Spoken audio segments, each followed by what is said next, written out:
Pastinya setiap kita pernah mengalami, ada pengalaman-pengalaman yang itu pasti memberi kesan yang begitu mendalam bagi setiap kita. Nah, suatu ketika ada seorang anak yang sedang dimarahi oleh ayahnya. Kenapa? Karena anak ini ketika mengikuti ujian, nilai ujian sekolahnya itu selalu dapat merah, alias di bawah nilai 50 seperti itu. Hanya bapaknya marah-marah dan ngomongin kepada anaknya, kamu ini gak belajar apa? Ayo kamu harus lebih rajin belajar lagi. Besok kalau kamu ikut ujian sekolah, nilai kamu kalau masih di bawah 50, jangan berani-beraninya panggil aku ini papamu lagi. Sampai diajem kayak begitu, anaknya ngomong, iya pak, saya akan belajar baik-baik, besok akan mengerjakan ujian itu di sekolah dengan lebih baik lagi. Akhirnya anak itu berusaha belajar, dia sudah berusaha menghafal hitung-hitungan dan akhirnya dia mengikuti ujian di sekolah. Ternyata begitu mengikuti ujian sekolah, dia mengalami kesulitan untuk mengerjakan semua soal-soal yang ada. Dan ketika diumumkan nilainya, dia menyadari bahwa, wah jelek lagi nih, cuma dapat 20. Ini alamat nih, aku gak boleh panggil papa lagi. Hanya ketika dia pulang ke rumah, dipanggil sama ayahnya. Hei nak, ya apa? Tadi sudah ikut ujian? Sudah. Ya, berapa nilaimu? Wah, langsung dia menjawab, hancur bro, gitu. Kan nggak boleh panggil papa ya, manggilnya bro mau nggak mau ya. Ya itulah hubungan antara ayah dan anak di dunia ini. Tetapi hari ini saya ingin kita belajar bersama-sama tentang pribadi Bapa yang kekal. Ya, Allah yang tidak akan mengecewakan kita, Allah Bapa yang pasti akan melindungi kita, Allah Bapa yang begitu baiknya dalam setiap kehidupan kita, menyediakan berkatnya, janjinya yang keren dan luar biasa. Yuk kita buka sama-sama kebenaran firman Tuhan di dalam Efesus pasal 1 ayat yang ketiga. Perjanjian baru ya, Efesus pasal 1 ayat yang ketiga. Terpujilah Allah dan Bapa Tuhan kita Yesus Kristus yang dalam Kristus telah mengaruniakan kepada kita segala berkat rohani di dalam sorga. Inilah pribadi Bapa yang baik.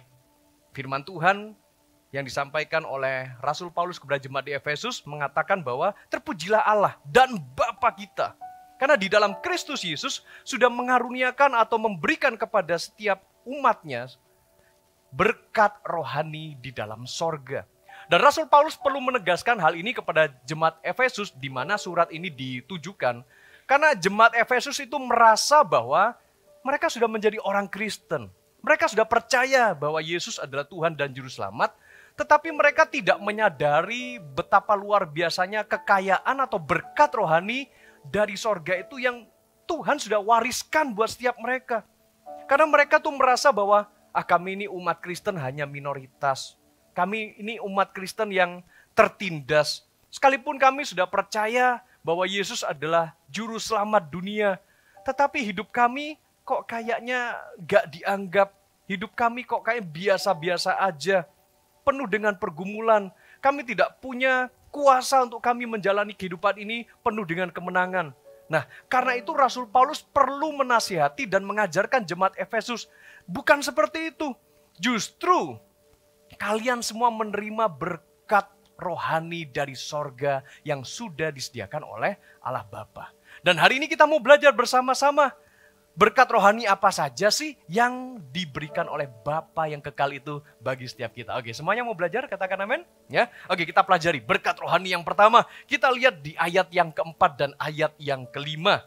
Sebab di dalam Dia Allah telah memilih kita sebelum dunia dijadikan, supaya kita kudus dan tak bercacat di hadapannya. 5. Dalam kasih Ia telah menentukan kita dari semula oleh Yesus Kristus untuk menjadi anak-anaknya, sesuai dengan kerelaan kehendak-Nya, supaya terpujilah kasih karunia-Nya yang mulia, yang dikaruniakannya kepada kita di dalam Dia yang dikasihinya.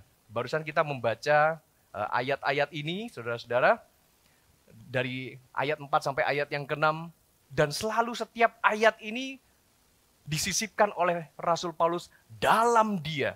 Dalam Yesus, di dalam Yesus Kristus, kita menerima segala berkat rohani itu. Kalau kita ingin menerima berkat rohani dari Allah Bapa di sorga, pastikan Anda menerimanya melalui dan di dalam Yesus Kristus. Artinya, kita harus percaya bahwa Yesus adalah Tuhan dan Juru Selamat kita.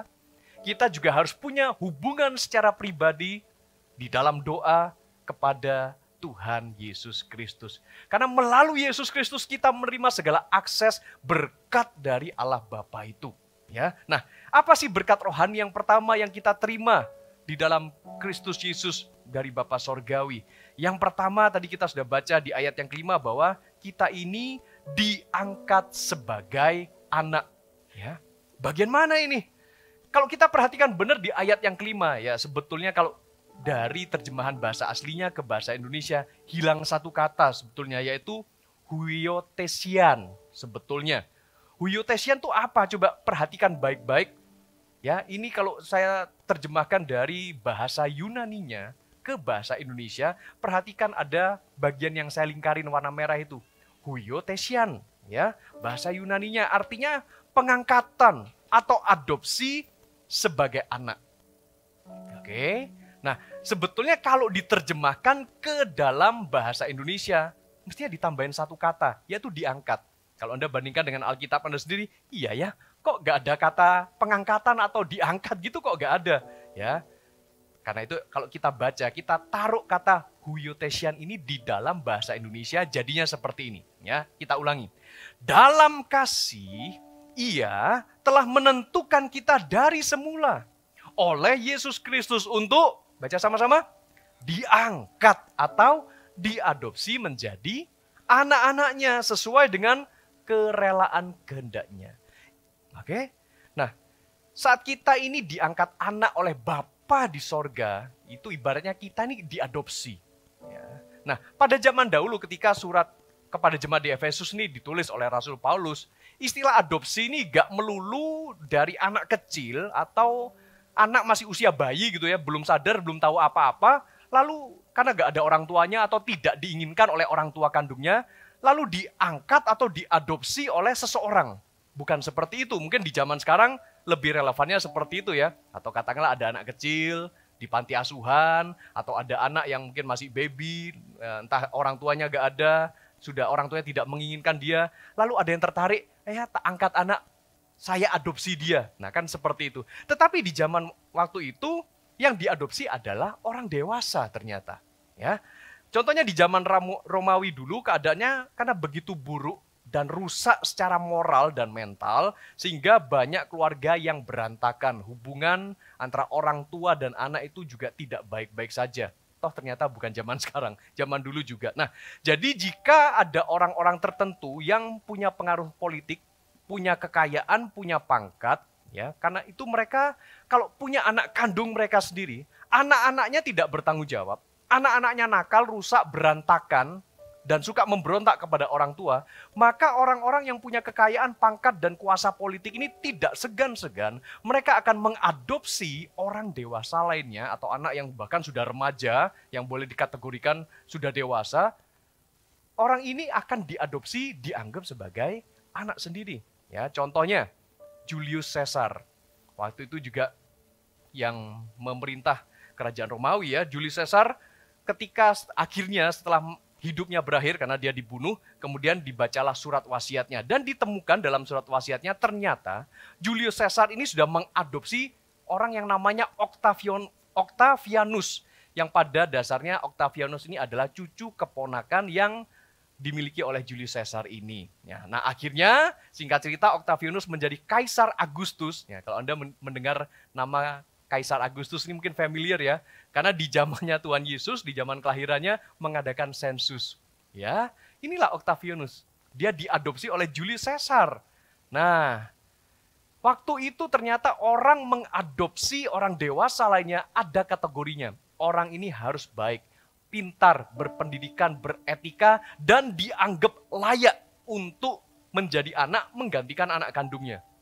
Ya, tetapi beda ya, kalau Bapa kita mengadopsi saya dan Anda, bahkan bukan dari lahir kan kita jadi orang Kristen kebanyakan, ketika Allah Bapa mengadopsi saya dan Anda di dalam Yesus Kristus, apakah Allah Bapa melihat kategori kita, kriteria kita harus kudus dulu? Harus baik dulu? Harus banyak berbuat amal dulu? Harus gak pernah berbuat dosa dulu? Ternyata tidak, itu bedanya. Allah Bapa mengadopsi saya dan Anda di dalam Yesus Kristus dan melalui Yesus Kristus lewat pengorbanannya di kayu salib, justru ketika keadaan kita masih berdosa. Inilah istilah yang sama yang dipakai huiotesian, yang diangkat menjadi anak. Itu berkat rohani yang pertama yang Allah Bapa berikan buat setiap kita. Oke? Yang kedua, berikutnya, hubungan kita akhirnya menjadi seperti anak dan kita boleh memanggil Allah kita sebagai Bapa. Nah, hubungan antara anak dan Bapa itu kan biasanya kita masih punya ketergantungan ya. Kalau kita perlu sesuatu, boleh nggak minta sama Bapa?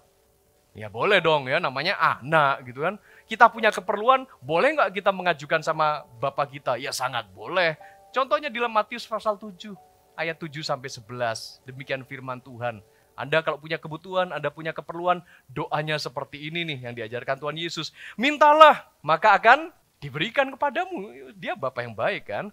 Carilah, maka kamu akan mendapat. Ketoklah, maka pintu akan dibukakan bagimu. Karena setiap orang yang meminta, ini janji Tuhan, akan menerima. Setiap orang yang mencari, dia akan mendapat. Dan bagi setiap orang yang mengetok, baginya pintu dibukakan. Adakah seorang daripadamu yang memberi batu kepada anaknya jika ia meminta roti? Atau memberi ular jika ia meminta ikan?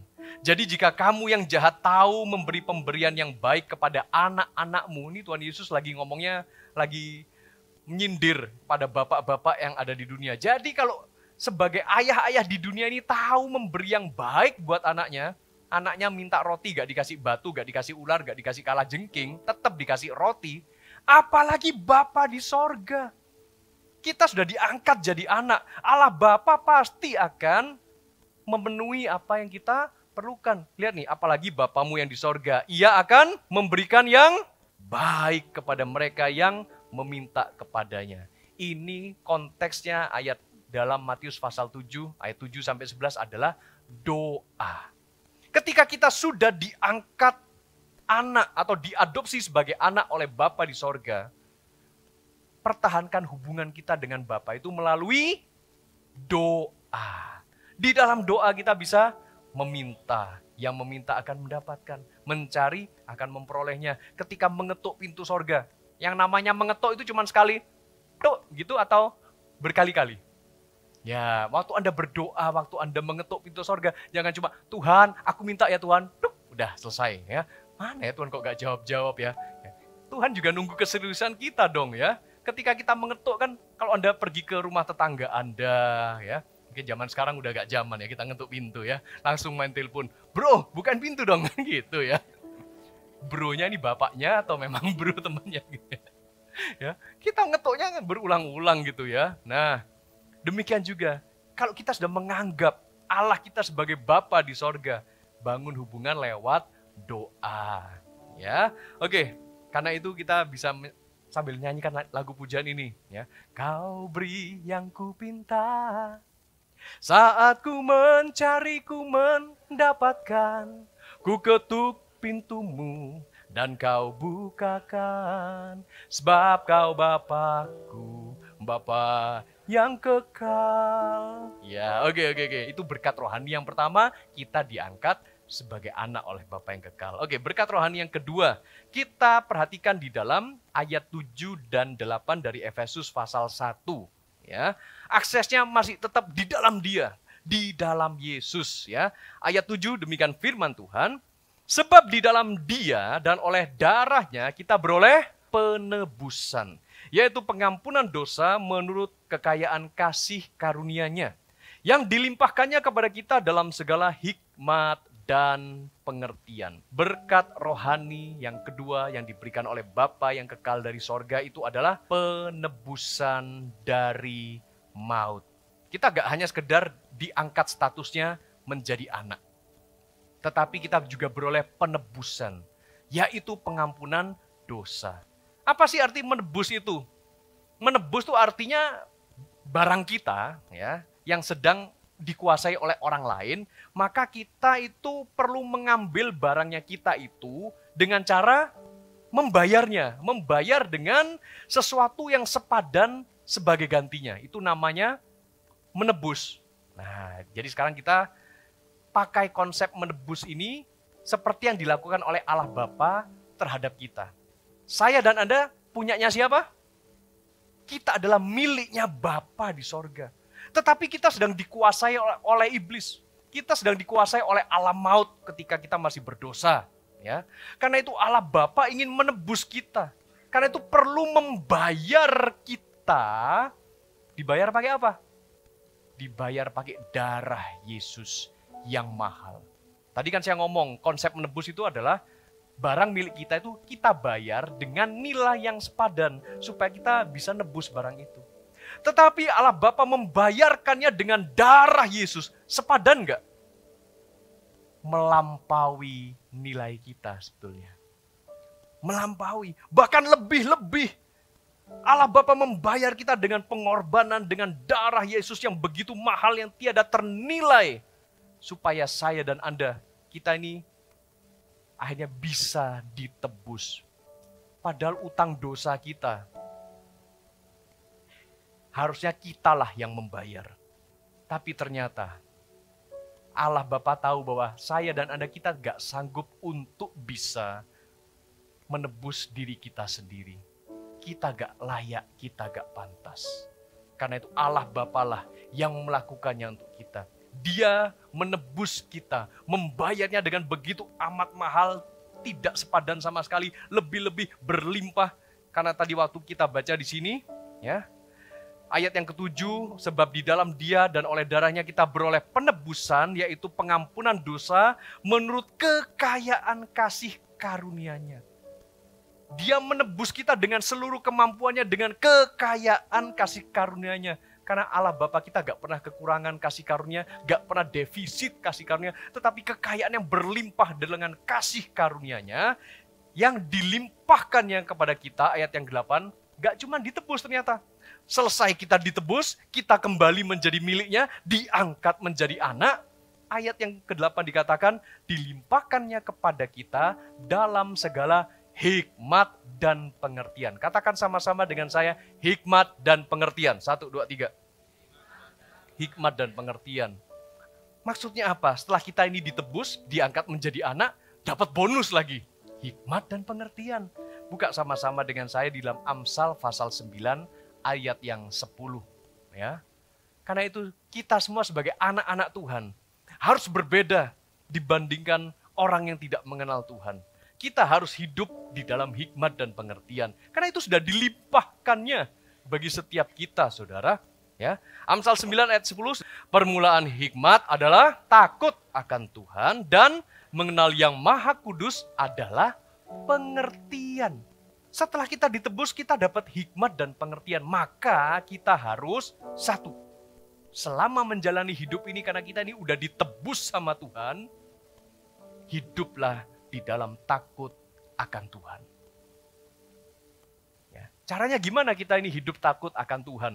Ya, bukan kayak ketakutan gitu dikit-dikit. Aduh, aku salah ngomong. Jangan-jangan nanti lidahku tiba-tiba dijadikan keriting gitu. Ya, yang enggak, itu namanya terlalu parno gitu ya. Artinya kita menjaga diri kita tuh dengan penuh hormat kepada Tuhan. Kita tidak menyebut namanya sembarangan. Ya, misalkan pun di dalam kita bercanda. Sering bercanda, Bapak Ibu Saudara sekalian? Sering lah ya. Sering kalau kita bercanda pakai omongan, jangan sekali-kali misalkan melibatkan Tuhan atau nama Tuhan, kita pelintir, kita masukkan dalam jokes kita. Nah ini sudah gak hormat sama Tuhan. Mana takut akan Tuhannya? Ya, jangan seperti itu, hormat sama Tuhan. Itu dalam kehidupan sehari-hari. Termasuk juga kalau saya dan Anda takut akan Tuhan, kita juga berdoa di hadapan Tuhan, itu maksudnya kita takut sama Tuhan, takut kehilangan hubungan kita yang dekat loh sama Tuhan. Itu loh, kita menjaga diri kita takut sama Tuhan, bukan kayak ketakutan ya. Sama seperti seorang anak kecil yang hormat kepada ayahnya, ya, cinta kepada ayahnya, kalau tidak disertai rasa takut, misalkan, ya, abaikan tadi cerita saya tentang anak yang panggil bro kepada ayahnya. Kalau anak baik-baik, dia cinta sama bapaknya, secinta-cintanya anak ini kepada bapaknya, kalau dia tidak punya rasa takut, ya, bisa liar nggak ini anak? Liar, bisa bandel, ya kan? Karena itu begitu dia sadar bahwa ayahnya sangat mencintai dia menjaga rasa cinta itu dengan rasa takut dan ditunjukkan lewat sikap hormat. Ya, contoh, misalkan anak ini nggak sengaja berbuat salah, ya ayahnya kan otomatis marah. Ketika ayahnya marah, pasti anak ini kan menunjukkan ekspresi takut kan ketika dimarahi. Nah, maksudnya seperti itu loh. Ya, dia takut tapi dengan sikap hormat, ya Pak, maaf Pak, aku gak akan ulangi kesalahanku lagi Pak, ya bro, ya sudah, rusak lah kalau sudah begitu. Bisa paham ya? Saya dan Anda selama hidup di dunia ini bisa buat salah nggak? Bisa berbuat dosa lagi nggak? Entah itu sengaja maupun nggak sengaja, ya kan? Kemudian kita dengarkan khotbah hari Minggu seperti ini. Waktu Anda saat teduh Anda baca firman Tuhan, Anda ditegur sama Roh Kudus, kamu sudah berbuat salah. Bapa di sorga gak berkenan. Sikap kita bagaimana? Kalau Anda takut akan Tuhan, pasti kita akan berdoa, Tuhan, ampunilah aku. Kan gitu kan? Kita mengakui dosa kita di hadapan Tuhan. Ya Tuhan, aku baru saja berbuat salah ya Tuhan. Ya. Mungkin katakanlah contohnya, aku baru saja berbohong kepada orang lain. Bukan maksudku gitu ya Tuhan, aduh kok aku ya bisa berlebihan, aku kok berbohong sama orang itu. Nah, begitu Anda menyesal, lalu Anda berdoa, Anda mengakui dosa dan mohon ampun kepada Tuhan, itu namanya Anda sedang takut akan Tuhan. Orang yang takut akan Tuhan akan mendapatkan hikmat. Lalu yang kedua, kalau kita ini sudah ditebus sama Tuhan mendapatkan hikmat dan pengertian. Gimana caranya mendapatkan pengertian? Tadi di Amsal pasal 9 ayat 10 dikatakan, mengenal yang Maha Kudus adalah pengertian. Kalau Anda kepingin memperoleh pengertian di dalam kehidupan sehari-hari, tentang kehidupan ini, tentang situasi dan kondisi, dan Anda ingin dapat pengertian sebelum mengambil keputusan yang penting bahkan, keputusan yang penting itu salah satunya di dunia ini adalah ketika Anda memutuskan, akhirnya Anda mau jadi menikah dengan pacar Anda atau tidak. Nah, itu keputusan penting. Kan itu perlu pengertian kan? Karena itu, bawalah dalam doa, Tuhan ini jodohku yang sudah tepat, yang sudah terbaik atau belum ya Tuhan? Ya. Mengenal yang Maha Kudus. Saat kita mengenal Tuhan itu ibaratnya kayak kita mau mengenal Tuhan itu, gimana sih caranya kita mengenal Tuhan? Selain lewat doa, ya, saat kita menyembah Tuhan, kita ngalami hadiratnya, ngalami kuasanya. Ya. Saya teringat peristiwa ketika sekitar 18-an tahun yang lalu, saudara-saudara, ya, 18-19 tahun yang lalu lah. Ketika waktu itu zaman masih belum email dan internet selancar sekarang, belum zaman chatting-chatting pakai WhatsApp gitu ya, belum ada Instagram pada waktu itu. Karena saya waktu itu sedang berpacaran dengan wanita yang sekarang sudah menjadi istri saya, jarak jauh, beda pulau saudara-saudara. Mau pacaran beda pulau, ini kalau kita tidak saling mengenal, saya tidak dapat pengertian tentang wanita ini, siapa dia. Ya, setelah kami diteguhkan di dalam berpacaran, kami ini terpisah jarak. Karena itu kami kirim-kiriman surat. Ada di sini waktu zaman pacaran ada kirim-kiriman surat? Wah, lebih romantis saya kirim-kiriman surat. Ya, masa Anda gak ada kirim-kiriman surat?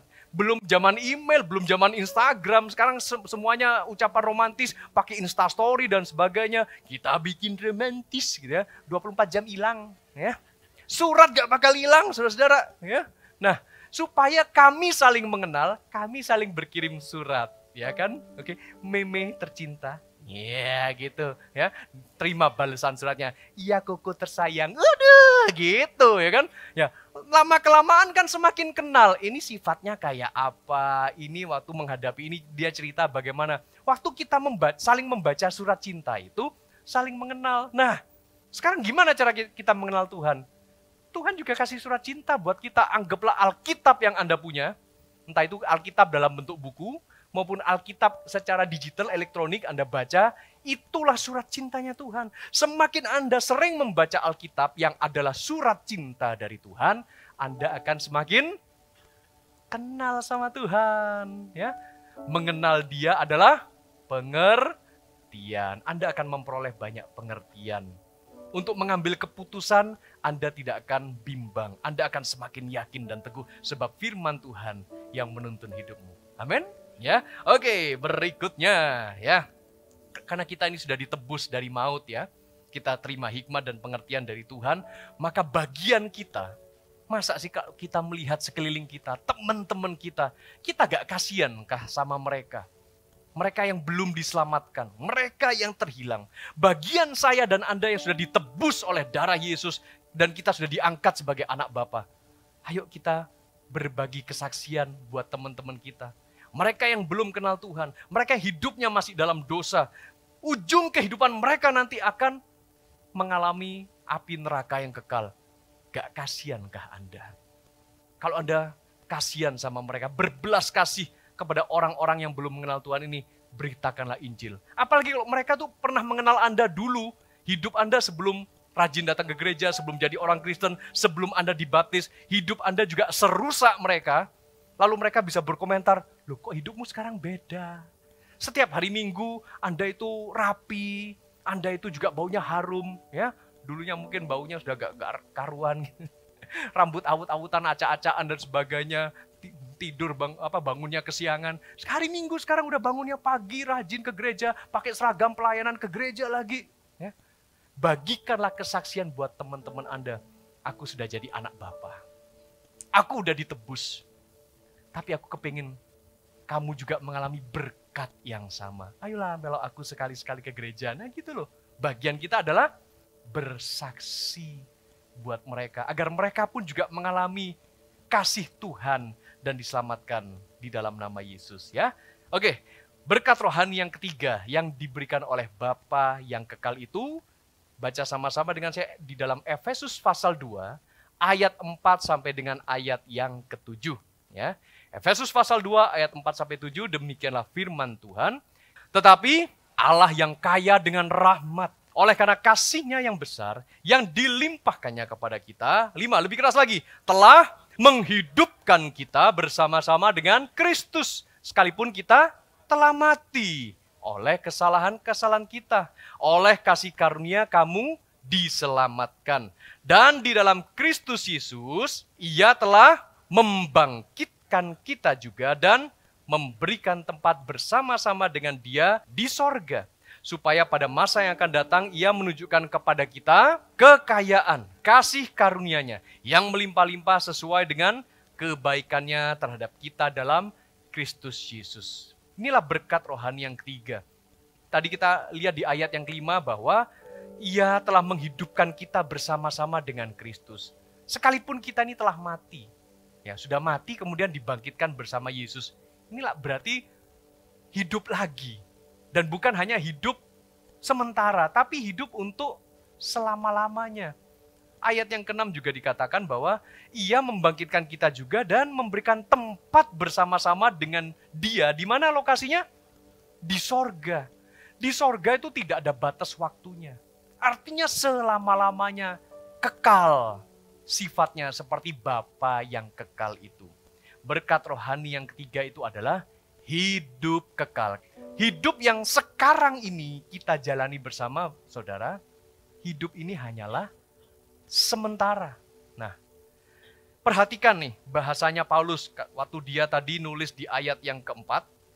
Ya, mirip sekali dengan 2 Korintus pasal 4 ayat 14. Coba saya bandingkan nih ayatnya, yang bagian kiri dan bagian kanan. Efesus pasal 2 ayat yang keempat, ayat yang kelima, bukan ayat yang keempat, ayat yang kelima. Allah yang kaya dengan rahmat itu ya telah menghidupkan kita bersama-sama dengan Kristus. Sekalipun kita telah mati oleh kesalahan kita dan seterusnya. Ya, perhatikan bagian yang kanan.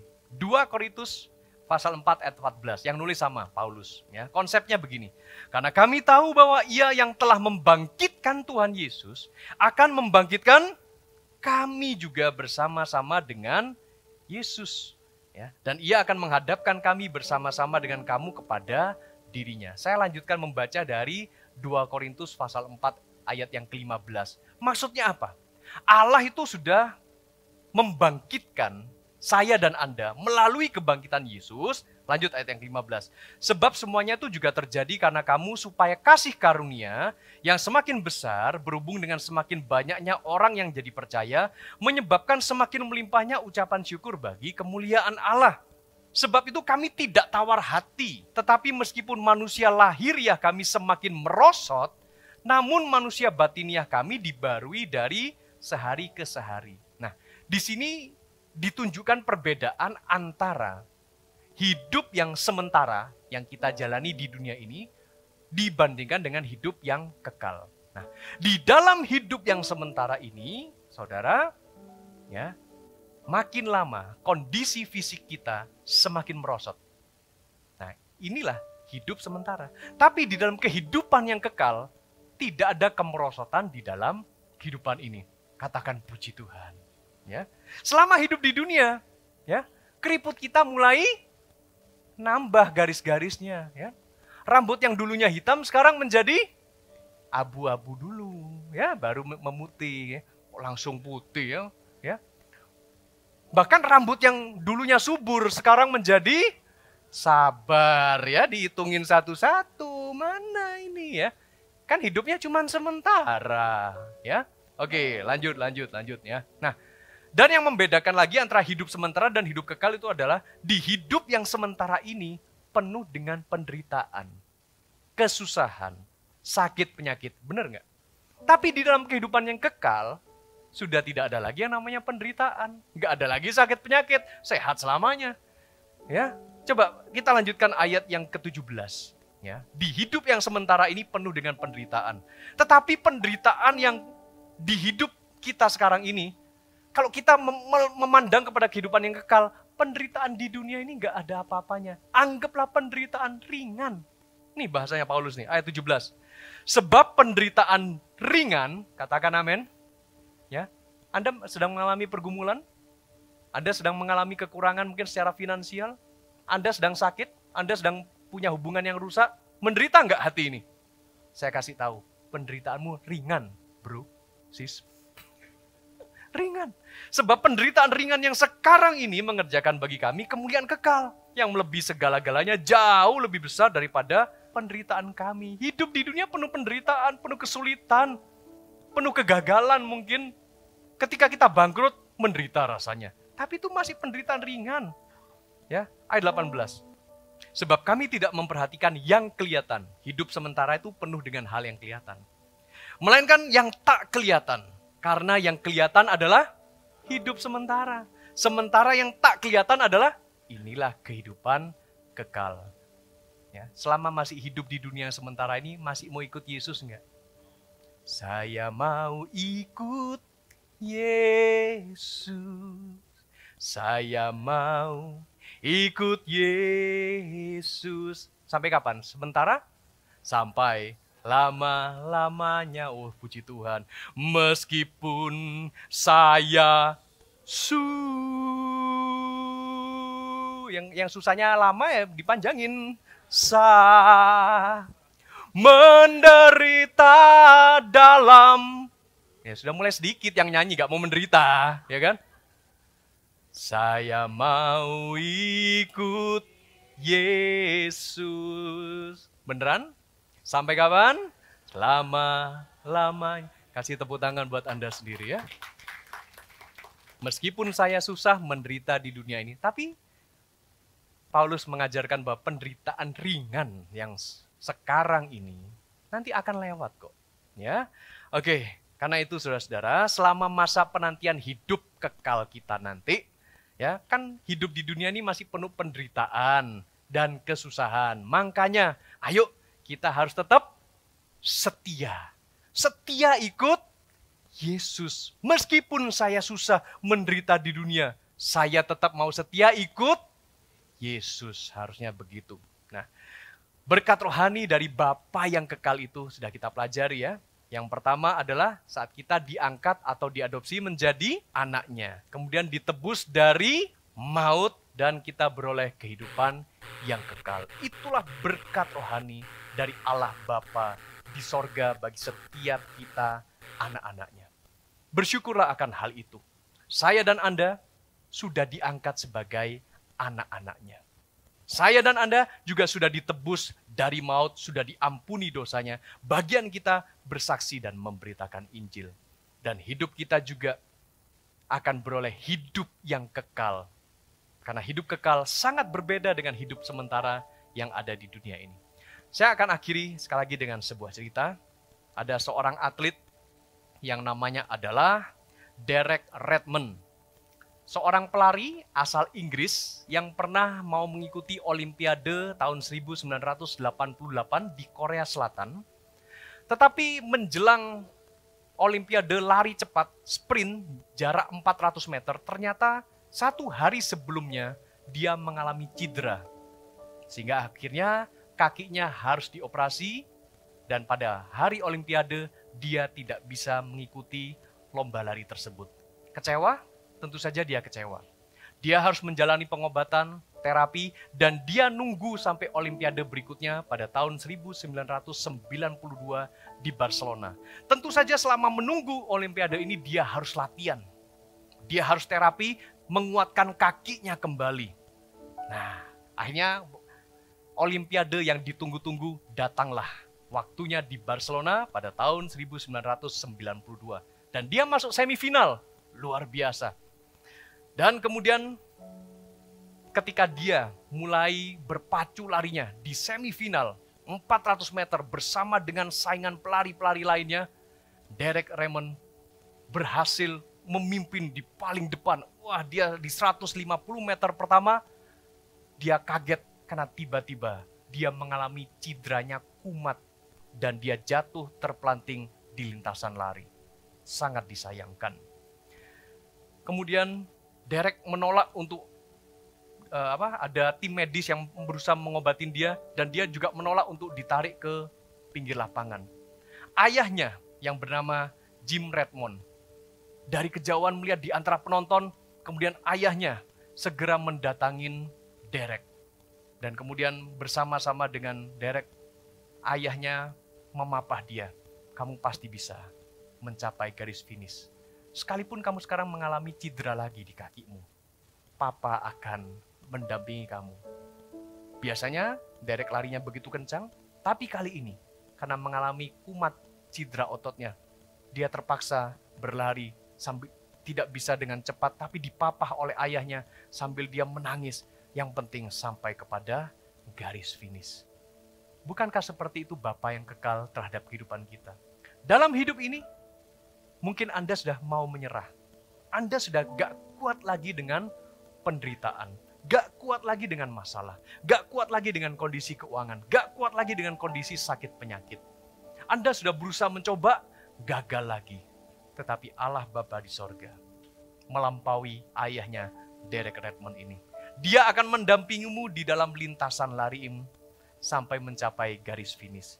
Engkau sudah diangkat menjadi anaknya. Amin. Engkau juga sudah ditebusnya, bahkan kau didampinginya ketika engkau harus melewati penderitaan, kesulitan, sampai ke garis finish sana. Karena sekarang hidup kita kan belum finish kan?